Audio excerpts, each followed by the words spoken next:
শুনে রাখো, দীর্ঘ 50 বছর পর যদি তোমার বাপের হত্যার বিচারে বাংলার জমিনে করতে পারো, আমরাও দাবি তুলেছি। কোরআনের পাখি আল্লামা সাঈদী দীর্ঘ 50 বছর পৃথিবীর এক প্রান্ত থেকে অপর প্রান্ত পর্যন্ত কোরআনের দাওয়াত দিয়েছেন। যে আল্লামা সাঈদীর জন্য কাবাগরের ইমাম তার কপালে চুমা দিয়েছেন, সেই আল্লামা সাঈদীকে 13 বছর 10টা মামলা দিয়ে কারাগারের মধ্যে রেখে চলেন। আল্লামা সাঈদীর হত্যার বিচার হবেই হবে। আল্লামা সাঈদীর বিচার চান কারা কারা? দুয়া তুলে দেখেন আল্লাহকে তারা। আল্লামা সাঈদীর নামটি বড় মধুর লাগে, জোরে বলেন মারহাবা। ইসলামী শিক্ষার কথা বলতে গিয়ে জীবনটা দিলে বিলিয়ে, আল্লাহু আকবার। ইসলামী শিক্ষার কথা বলতে গিয়ে জীবনটা দিলে বিলিয়ে, হাইনাদের হৃদয়ে হইনি তো দয়া, তোমাকে দিল শহীদ করে। যাই জীবন তবু যাক, ক্ষতি নেই তাতে, যে পথে আল্লামা শহীদ হলে। আল্লামা সাঈদীর নামটি বড় মধুর লাগে। মানুষের তৈরি করা আইন দিয়া মানুষের ভাগ্যের কখনো পরিবর্তন ঘটতে পারে? মানুষের তৈরি সংবিধান দিয়া এ জাতির ভাগ্যের কখনো পরিবর্তন ঘটতে পারে? কখনো পারে না। মানুষের তৈরি করা আইন মানুষ কাটছাট করে সংশোধন করে 5 বছরের ক্ষমতা চেয়ার 15 বছর রাখা যায়, কিন্তু আল্লাহর দেওয়া সংবিধান কখনো পরিবর্তন করা যায় না। জোরে বলেন ঠিক কিনা? সম্মানিত ভাইরা, কথা আমি আপনাদেরকে বলতে চাই, আল্লাহর দেওয়া সংবিধানের নাম কি? আপনাদের কথা বলতে হবে ভাই। সংবিধানের নাম কি? কোরআন। তাহলে মানবের রচিত সংবিধান পরিবর্তন করা যায়, আল্লাহর দেওয়া সংবিধান পরিবর্তন করার ক্ষমতা পৃথিবীতে কোনো জালেমের? সম্মানিত ভাইরা, একটা দৃষ্টান্ত দিয়ে আমি আলোচনার দিকে চলে যাই। শ্রীরামপুর বাজারে সবচেয়ে যে বড় মুদির দোকান, ওই দোকানদার করছে কি, এক কর্মচারী রাখছে। কর্মচারীর নাম ছিল ইসলাম। কর্মচারীর নাম কি? ইসলাম। এখন দোকানদার চিন্তা করলো, আমার দোকানে প্রচুর বেচা কেনা, একজন কর্মচারীর খুব বেশি প্রয়োজন, উনি না একজনকে রাখলেন, নাম দিলেন তার ইসলাম। আচ্ছা বলেন তো দেখি, ওই দোকান মালিকের ছিল একটা মেয়ে, সুন্দর দেখতে একটা মেয়ে, যুবতী মেয়ে। ওই মেয়ের নাম ছিল শান্তি। কর্মচারীর নাম কি? আর মেয়ের নাম কি? শান্তি। আচ্ছা বলেন তো দেখি, দোকান মালিকের ওই কর্মচারী নাম ইসলাম, বাড়ি তাদের শান্তি। আচ্ছা বলেন তো, মালিকের অগোচরে আড়ালে গোপনে যুবক আর যুবতীর ভালোবাসা প্রেম সম্পর্ক হয় কি হয় না? প্রেম কখনো বাধা মানে? কোনো বাধা মানে না। এখন দোকান মালিকের কর্মচারী চিন্তা করলো, দীর্ঘদিন তোমার দোকানে কামলা দিয়েছি, মালিক আমার ব্যবহার করে তুমি লক্ষ লক্ষ টাকার মালিক হইছো, কিন্তু শেষ বেলায় আমি একটা গোল দেবো। কি দেবো? গোল আমি একটা দেব। গোপনে গোপনে ওর মেয়ে শান্তির সাথে করলো প্রেম। এখন এলাকাবাসী সবগুলো জেনে গেল। এলাকাবাসী মালিককে বললে, দোকানের মালিক, তুমি আন্দাজ পাও না? তোমার দোকানে যে কর্মচারী রাখছে ইসলাম, ইসলামের লক্ষণ কিন্তু খুব বেশি ভালো না।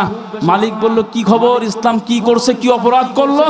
এলাকাবাসী বলল, তুমি কি জানো, ওই যে ইসলামকে তোমার দোকানের কর্মচারী বানায় রাখছো, ওই ইসলাম কিন্তু গোপনে গোপনে সাইড লাইন মেরে তোমার মেয়ে শান্তির সাথে সম্পর্ক করছে।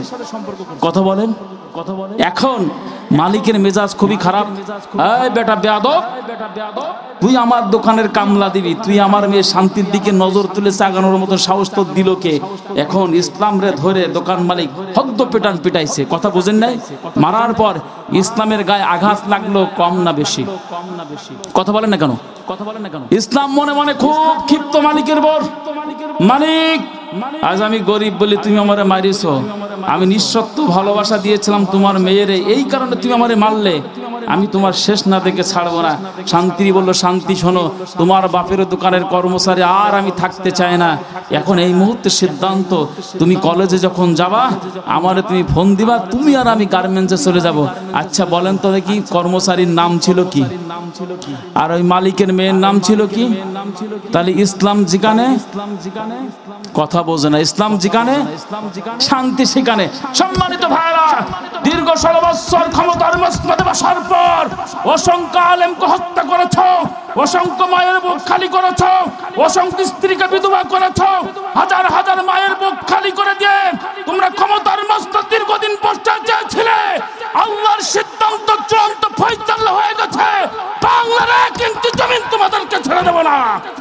সুতরাং এ জমিন আলেম ওলামাদের জমিন, এ জমিনে লক্ষ লক্ষ লক্ষ লক্ষ শহীদ ঘুমায় আছেন, অসংখ্য আলেমের রক্তে এই জমিন ঝরেছেন, আল্লামা সাঈদীর রক্তে এই জমিন ঝরেছেন। জালেমের বাচ্চারা শুনে রাখো, যে জমিন আল্লামা সাঈদীর রক্ত ঝরেছে, এই জমিনের প্রতি ইঞ্চি মাটি আমরা 1 সেকেন্ডের জন্য জালেমদের কাছে ছেড়ে দেব না, দেব না, দেব না। শুনে রাখো, দীর্ঘ 50 বছর পর যদি তোমার বাপের হত্যার বিচারে বাংলার জমিনে করতে পারো, আমরাও দাবি তুলেছি। কোরআনের বাকি আল্লামা সাঈদী দীর্ঘ 50 বছর পৃথিবীর এক প্রান্ত থেকে অপর প্রান্ত পর্যন্ত কোরআনের দাওয়াত দিয়েছেন। যে আল্লামা সাঈদীর জন্য কাবাগরের ইমাম তার কপালে চুমা দিয়েছেন, সেই আল্লামা সাঈদীকে 13 বছর দর্শন মামলা দিয়ে কারাগারের মধ্যে রেখে চলেন। আল্লামা সাঈদীর হত্যার বিচার হবেই হবেই।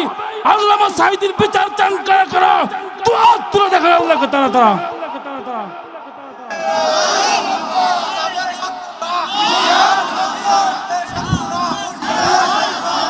সকলে হাত নামান। সম্মানিত ভাইয়েরা, ওরা মনে করছিল কিছু আলেমদেরকে হত্যা করে, কিছু আলেমদেরকে ফাঁসি দিয়া ইসলামের বাতি নিভাবে, কিন্তু ইসলামের বাতি নিবানোর কোনো সুযোগ নাই। ইসলাম ধর্মটা কার? কথা বলেন কার? কিছু আলেমদেরকে হত্যা করে ইসলামী আন্দোলন কখনো বন্ধ করা যায় না, কারণ ইসলাম যেখানে, ইসলাম যেখানে শান্তি সেখানে। সম্মানিত ভাইরা, তোমার স্বপ্ন সাত বাংলার জমিনে আমরা পূরণ করতে দেব দেব না, দেব না। ওনারা বলছিল আমরা পালাই না, কি না, আমরা পালাই না, কিন্তু পালালো, কিন্তু পিছনে ফেরার সময় পেল না। কথা বলে না কেন? অশান্তির আগুন সমগ্র বাংলাদেশকে দাও দাও করে জ্বলছে, কোথাও শান্তি নাই। তুমি মনে করেছো অশান্তির আগুন দাও দাও করে জ্বালিয়ে সমগ্র বাংলাদেশ সরকার করে দিবা? তুমি দিল্লির ক্ষমতার মসনদে বসে আছো। শুনে রাখো জালেম, শুনে রাখো, আমাদের অশান্তির আগুনে তুমি জ্বালাতে পারবা। তুমি যে জায়গায় থাকো না কেন, ওই জায়গায় তোমার অশান্তির আগুনে দাও দাও করে জ্বালানো হবে। জোরে বলেন ঠিক কিনা?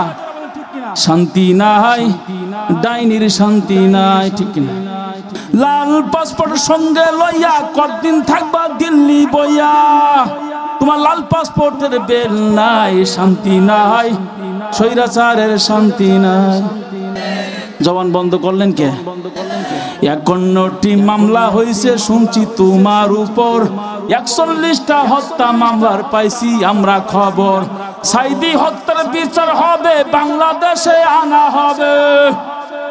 তোমার 1 সেকেন্ডের ছাড় নাই, শান্তি নাই, ডাইনির শান্তি নাই, শান্তি নাই, স্বৈরাচারের শান্তি। তাহলে মানবরচিত আইন দিয়া মানুষের কখনো শান্তি আসতে পারে না। শান্তি যদি আনতে হয়, আসতে হবে কার কাছে? কথা বলেন কার কাছে? কোরআন ছাড়া এই জাতির ভাগ্যের কখনো পরিবর্তন হবে না, পরিবর্তন ঘটবে না। কোরআন যদি মানুষ মেনে নেয়, আল্লাহ সুবহানাহু ওয়া তাআলা বলেন, যদি কোরআন তোমরা মেনে নাও, আমি আল্লাহ ঘোষণা দিলাম তোমাদের শান্তির খোঁজ করা লাগবে না, শান্তি অটোমেটিকলি তোমাদের খোঁজ করবে। সম্মানিত ভাইরা,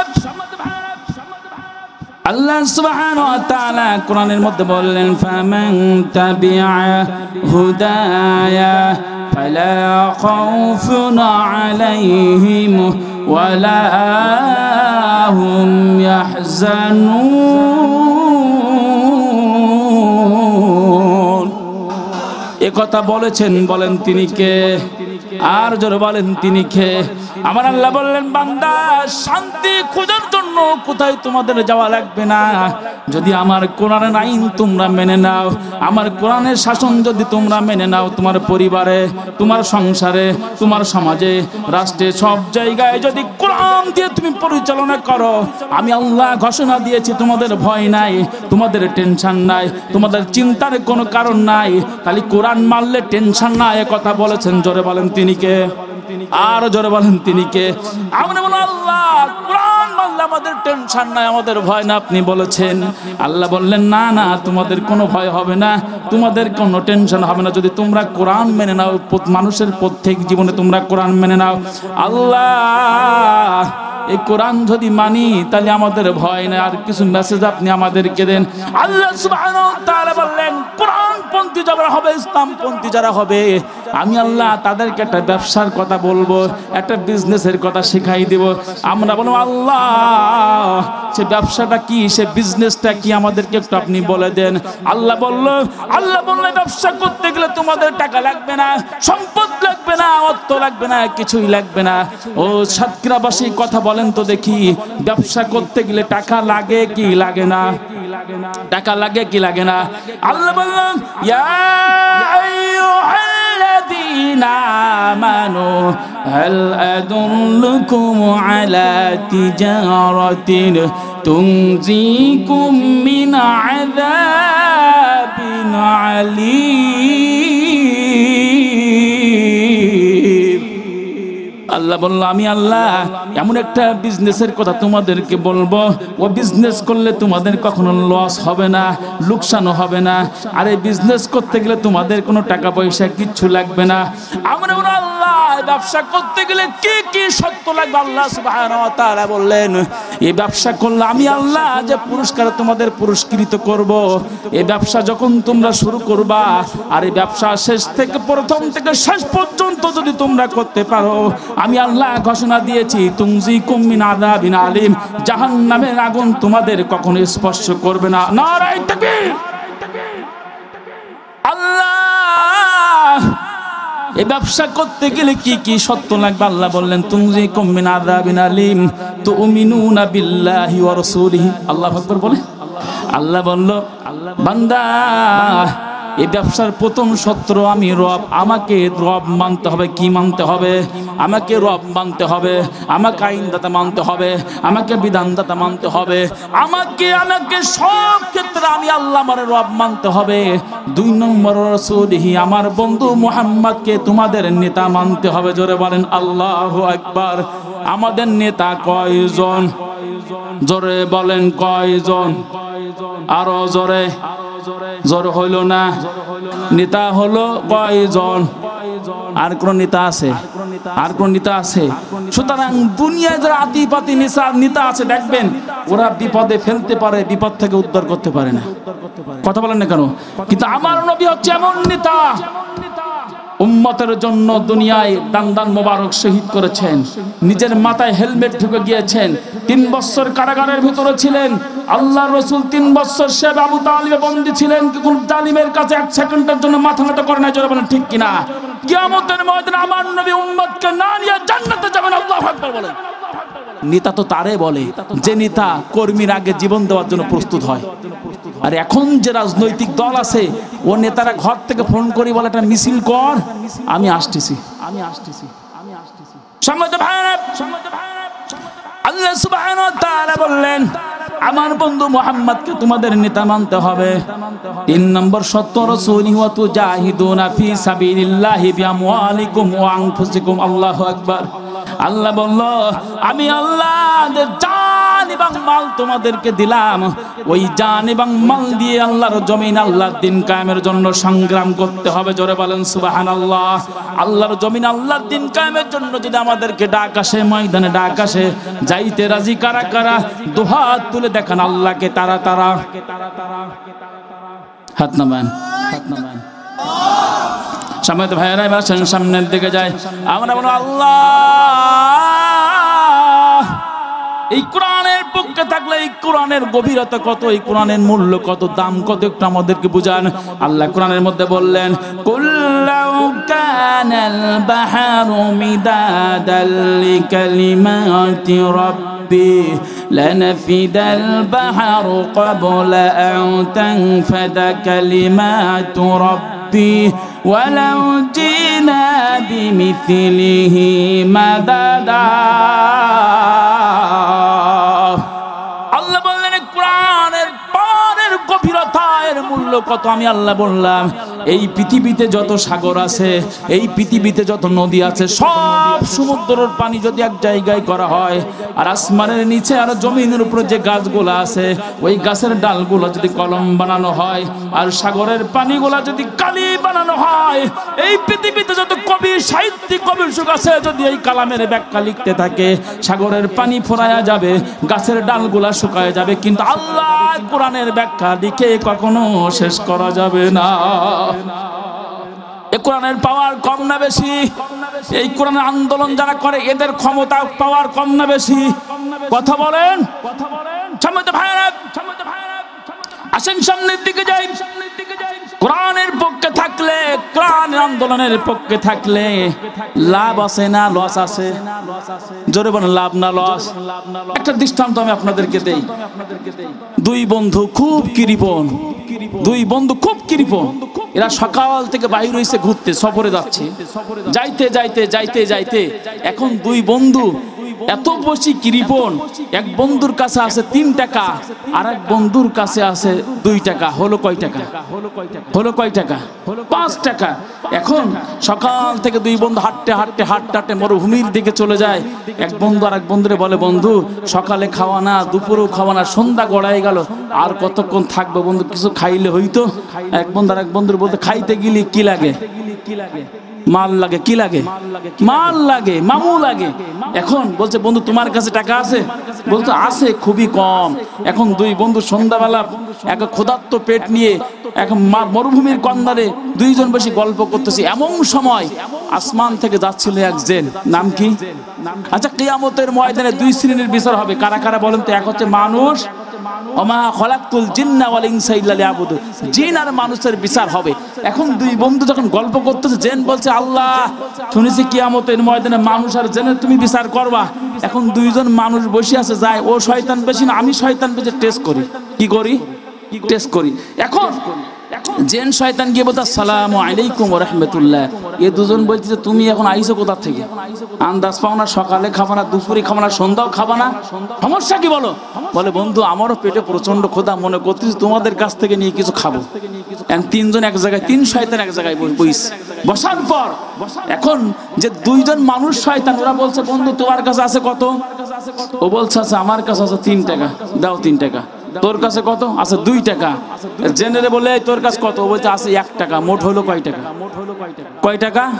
6 টাকা। এখন জেন বলছে, বন্ধু এক কাজ করো, 6 টাকা তো হলো, আমার কাছে টাকাটা দাও, আমি খাদ্য কিনে নিয়ে আসি। এখন যে 3 টাকা দেয় সে বলতে, এত সহজ না, টাকা দিছি বেশি আমি, ভাগ করবো আমি, তুমি কিনতে যাবা, তুমি তো কিনতে গিয়ে নাও আসতে পারো। যে দেশে 2 টাকা সে বলছে, বন্ধু টাকাটা আমার কাছে দাও। যে 3 টাকা দেবো, না তোমার কাছেও দেবো না, তুমি কিনতে গিয়ে একা একা খাইতে পারো, তোমার কাছে দেওয়া যাবে না। টাকা দিছি বেশি আমি, ক্ষমতা আমার, পাওয়ার আমার।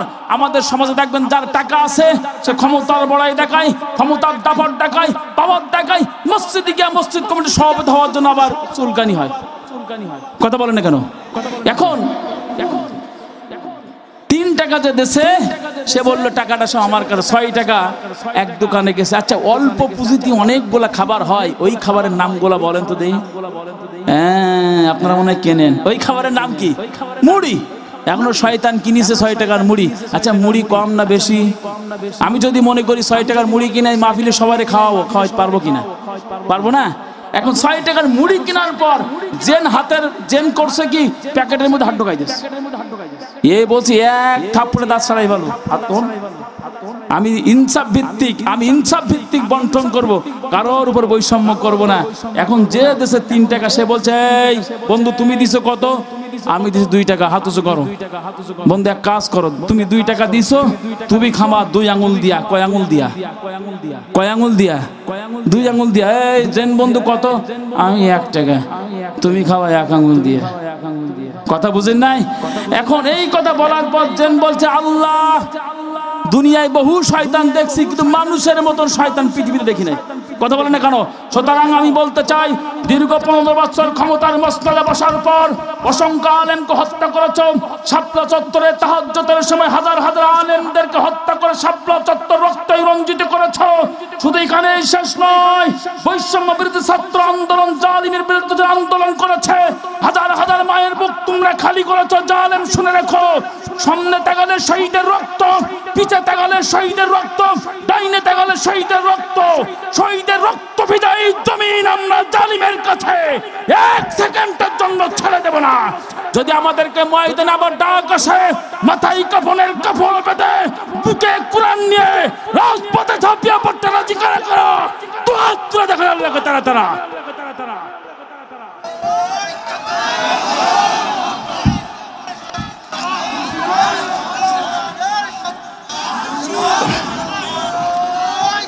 হাত নামান। আশুকুনা যত বাধা, বলেন আশুকুনা যত বাধা, যত ঝড় সাইক্লোন, রাসূলের পথে মোরা চলবই। বলেন এ জীবন বাজি রেখে দিনের নিশান মোরা বাংলার আকাশে উড়াবই। আল্লাহু আকবার। আশুকুনা যত বাধা, যত ঝড় সাইক্লোন, রাসূলের পথে মোরা চলবই। এ জীবন বাজি রেখে দিনের নিশান মোরা বাংলার আকাশে উড়াবই। মোরা কামানের মুখোমুখি দাঁড়িয়ে, মোরা বুলেটের মুখোমুখি দাঁড়িয়ে আল্লাহু আকবার বলবো। আশুকুনা যত বাধা, যত ঝড় সাইক্লোন, রাসূলের পথে মোরা চলবই। এ জীবন বাজি রেখে দিনের নিশান মোরা বাংলার আকাশে উড়াবই। আল্লাহু আকবার বলে।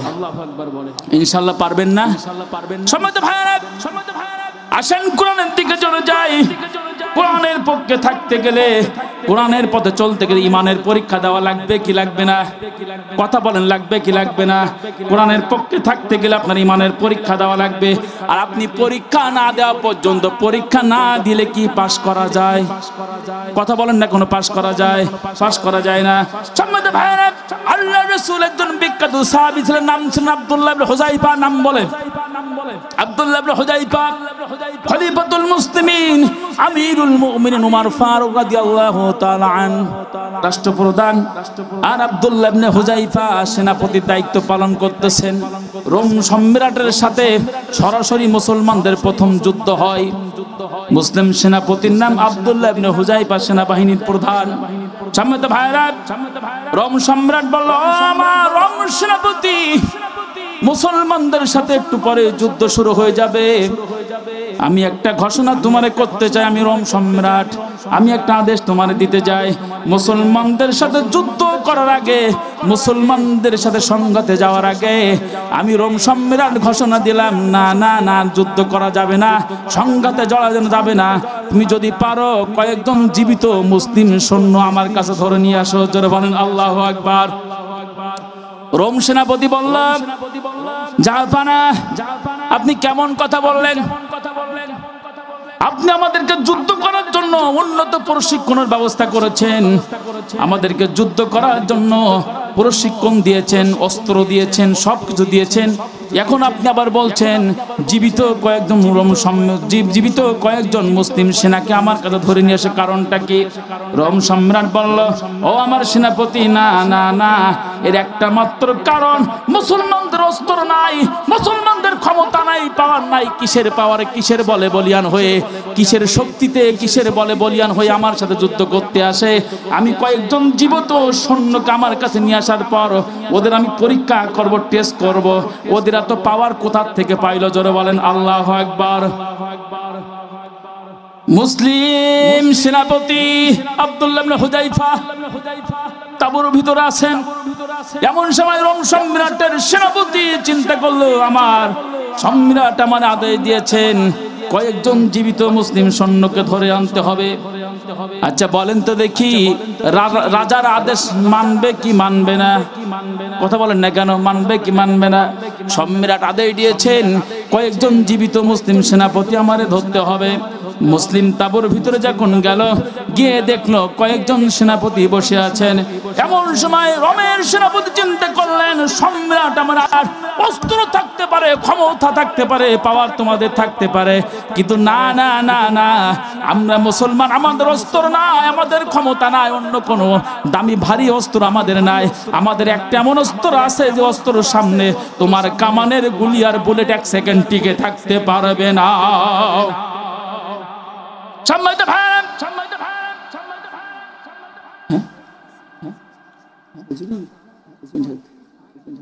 ইন্নালিল্লাহ। একটা সাইকেল চুরি হয়ে গেছে। দেখেন চোর মানে না ধর্মের কাহিনী। কথা বলেন, চোর যারা ওরা মসজিদের মাইকও চুরি করতে পারে, ওরা মফেলে আইসে চুরি করতে। একটা সাইকেল চুরি হয়েছে, যাও যদি কেউ সন্ধান পেয়ে থাকেন আমাদের এখানে দিয়ে দেবেন। একটা কোরআনের মাহফিলে একটা অঘটন হয়ে গেল, গরিব মানুষ, আল্লাহ তাকে হেফাজত করুক। যদি সন্ধান পেয়ে থাকেন আমাদের এখানে যোগাযোগ করবেন। সম্মানিত ভাইরা, লা ইলাহা, জোরে লা ইলাহা,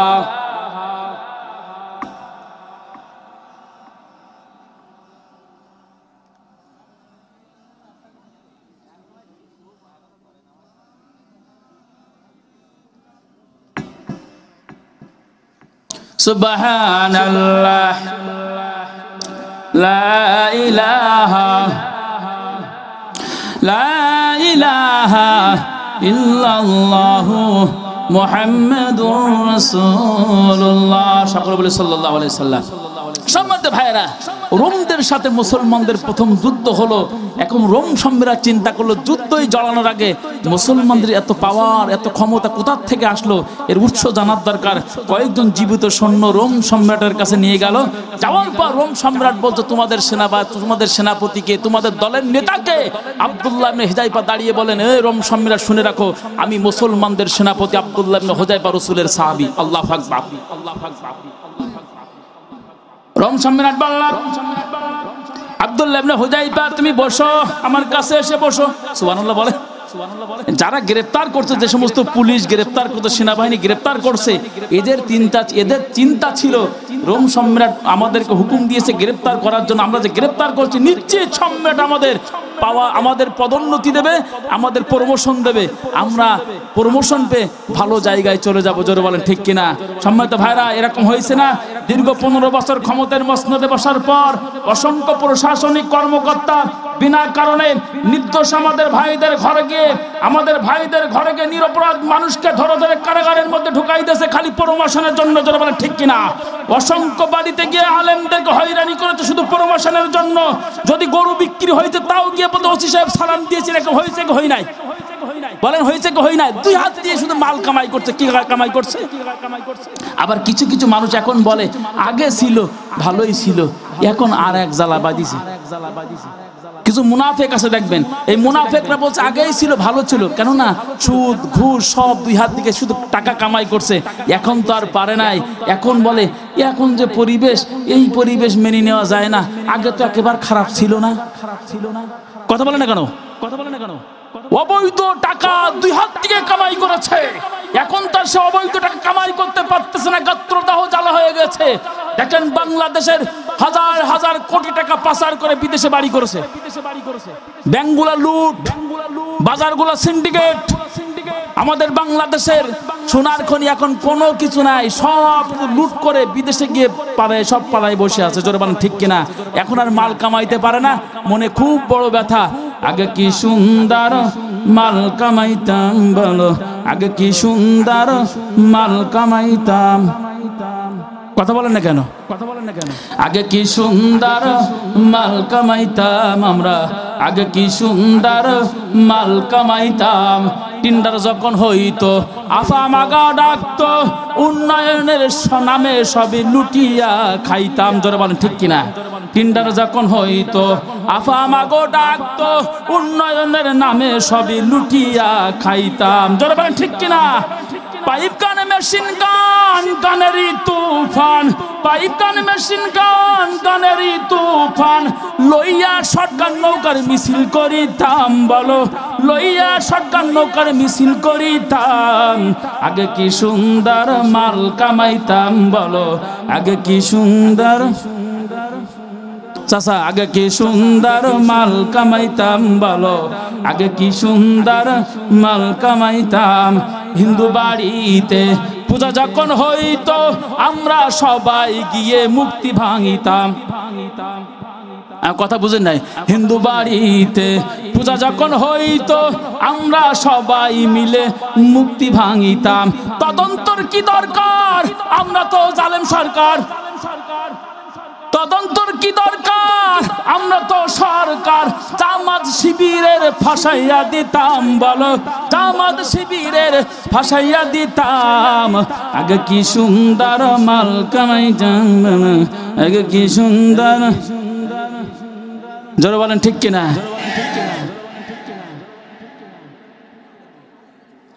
ইনশাআল্লাহ ইনশাআল্লাহ। সম্মানিত ভাইরা আসেন সামনের দিকে যায়। মুসলিম সেনাপতি আব্দুল্লাহ ইবনে হুযায়ফাকে গ্রেফতার করা হলো। রোম সম্রাট বলল, রোম সম্রাট বলল, মুসলিম সেনাপতি আব্দুল্লাহ ইবনে হুযায়ফা আমার সামনে এসে বসো, তোমার সাথে কিছু কথা আছে। 10:30। সম্মানিত ভাইরা, রোম সম্রাট বলল, মুসলিম সেনাপতি, ও মুসলিম সেনাপতি, কিসের পাওয়ার, কিসের ক্ষমতা তোমাদের, এটা আমি একটু জানতে চাই। আব্দুল্লাহ ইবনে হুযায়ফা বললেন, শুনে রাখো রোম সম্রাট, আমাদের দুনিয়ার কোনো পাওয়ার নাই, দুনিয়ার কোনো অস্ত্র নাই, আমাদের ভারী কোনো অস্ত্র আমাদের নাই, প্রশিক্ষণ প্রাপ্ত সৈন্যবাহিনী আমাদের নাই, আমাদের একটা মাত্র অস্ত্র আছে, সে অস্ত্র স্বয়ং আল্লাহর পক্ষ থেকে আমাদের দিয়েছে। অস্ত্রের নাম কি? ওই অস্ত্রের নাম কি? ঈমান। জোরে বলেন, নাম কি? ঈমান। মুসলিম সম্রাট আব্দুল্লাহ, মুসলিম সেনাপতি আব্দুল্লাহ ইবনে হুযায়ফা এই কথা বলার পর রোম সম্রাট বলল, আব্দুল্লাহ ইবনে হুযায়ফা রে, না না না, একটা কাজ তুমি করো, তোমার দেখলে আমার খুব মায়া হয়, তোমার চেহারার দিকে তাকালে আমার খুব ভালোবাসা সৃষ্টি হয়, এসো আমার পাশে এসে তুমি বসো, একটা কাজ তুমি করো, তুমি তোমার মুসলমান ধর্মে ছেড়ে দাও, আমার খ্রিস্টান ধর্ম তুমি গ্রহণ করো। আল্লাহু আকবার বলেন। আমার খ্রিস্টান ধর্ম তুমি গ্রহণ করো, খ্রিস্টান ধর্ম গ্রহণ করো, আর তুমি যদি আমার দলে আসো, তোমার দলে যারা অনুগত আছে সবাই আমার দলে চলে আসবে। দলের নেতা যদি দল পরিবর্তন করে, কিছু কর্মী সাথে যায় কি যায় না? যায় কি যায় না? রোম সম্রাট বললেন, আব্দুল্লাহ ইবনে হুযায়ফা, একটা কাজ তুমি করো, যদি তুমি তোমার দল ত্যাগ করো, একটা কাজ তোমার আমি দেব, তুমি আমার রোম সম্রাট অর্ধেক, যে আমার রোম সম্রাট অর্ধেক তোমার নামে লিখে দেব। খালি অর্ধেক লিখে দেবো এটাই শেষ নয়, আমার ঘরে সুন্দর যুবতী একটা মেয়ে আছে, ওই মেয়ের সাথে তোমার বিবাহ বন্ধন আবদ্ধ করে দেব।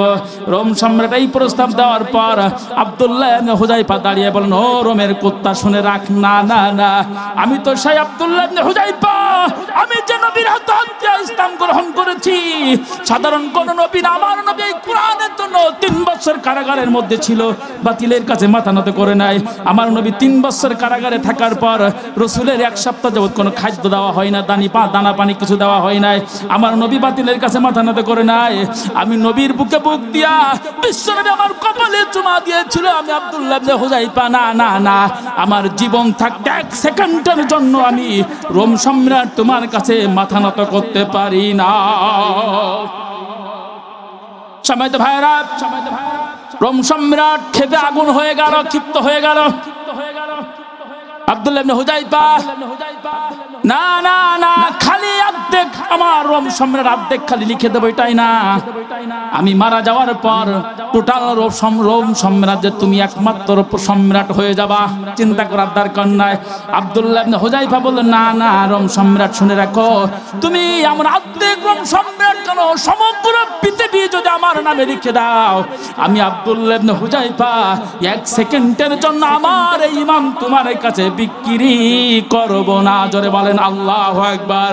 সম্মানিত সাতক্ষীরাবাসী, এখন আমাদের যদি একটা চা দেয় 100 টাকা দেয়, সন্ধ্যাবেলা একরকম, সকালে আর একরকম, বিকালে একরকম, সন্ধ্যাবেলা আর একরকম। আমাদের ঈমান সন্ধ্যাবেলা বিক্রি হয়, রাতেও বিক্রি হয়, দিনের বেলাও বিক্রি হয়, আবার সন্ধ্যায় বিক্রি হয়। জোরে বলেন ঠিক কিনা? সম্মানিত ভাইরা, সময় আমার শেষ হয়ে গেছে, আর তো সময় নাই।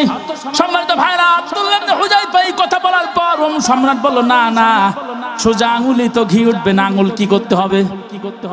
কি করতে হবে? ব্যাকা করতে হবে, না হবে না। তিনি তার সেনাবাহিনীকে বলল, ও সেনাবাহিনী যাও, এ সোজা আঙুলে ঘি উঠবে না, এর কারাগারের মধ্যে নিক্ষেপ করে দাও, কারাগারের মধ্যে ঢুকায় দাও। আব্দুল্লাহ ইবনে হুযায়ফাকে কারাগারের মধ্যে ঢুকাই দেওয়া হলো, কারাগারের মধ্যে ঢুকাই দেওয়া হলো। রোম সম্রাট বলল, না না না, কারাগারের মধ্যে ঢুকাই দেওয়ার পর খানাও দিবা না, পানিও দিবা না, সব বন্ধ করে দেওয়া, যেন কারাগারের মধ্যে ঢুকে ঢুকে মারা যায়।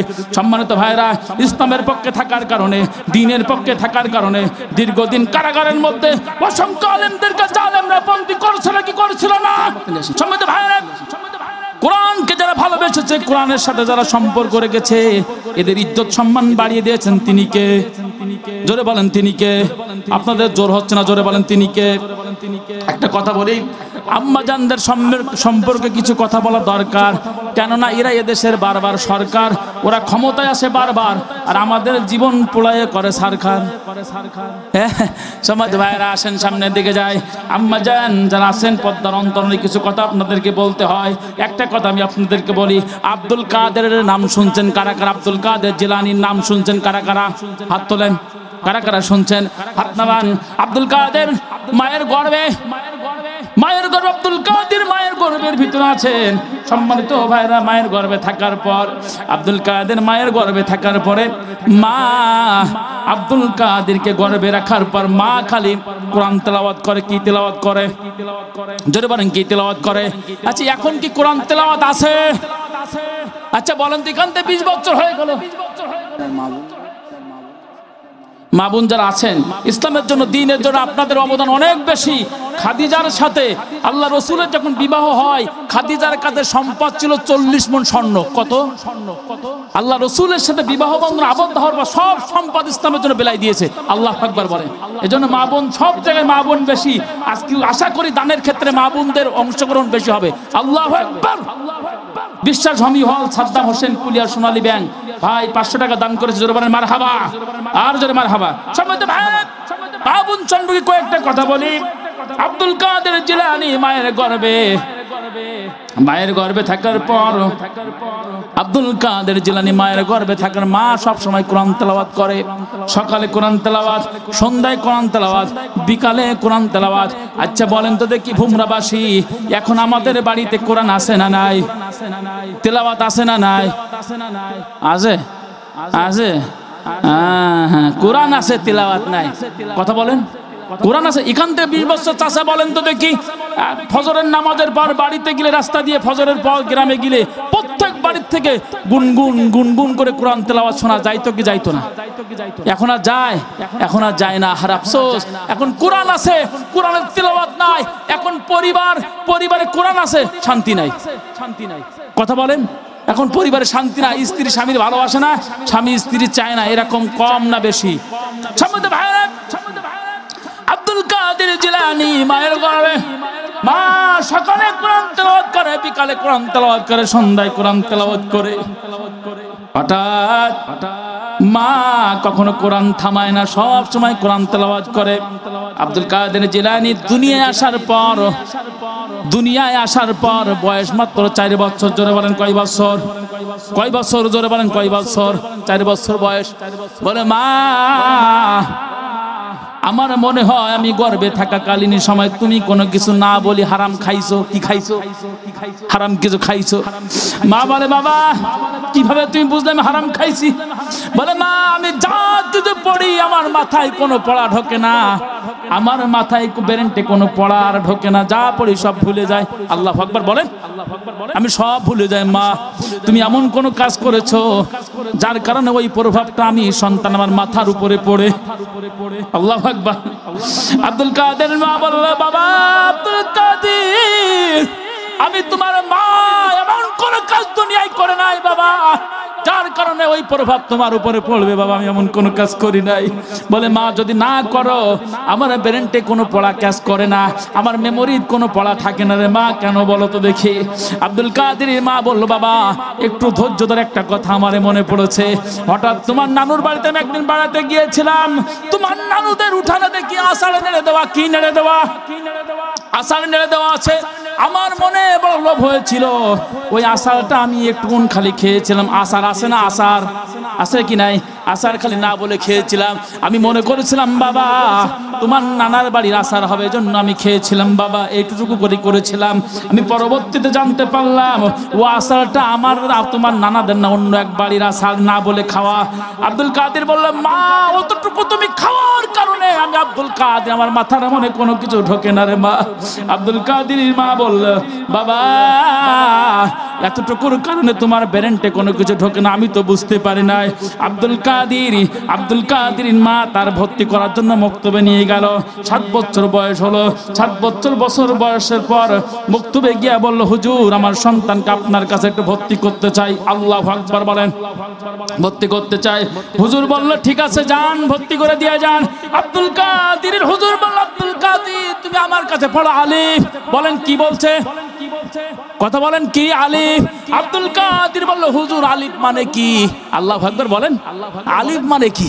হুজুর বলল অসংখ্য ছাত্র আমি মানুষ করেছি, অসংখ্য ছাত্র শিক্ষকতা করেছি, এরকম ছাত্র কখনো পাইনি।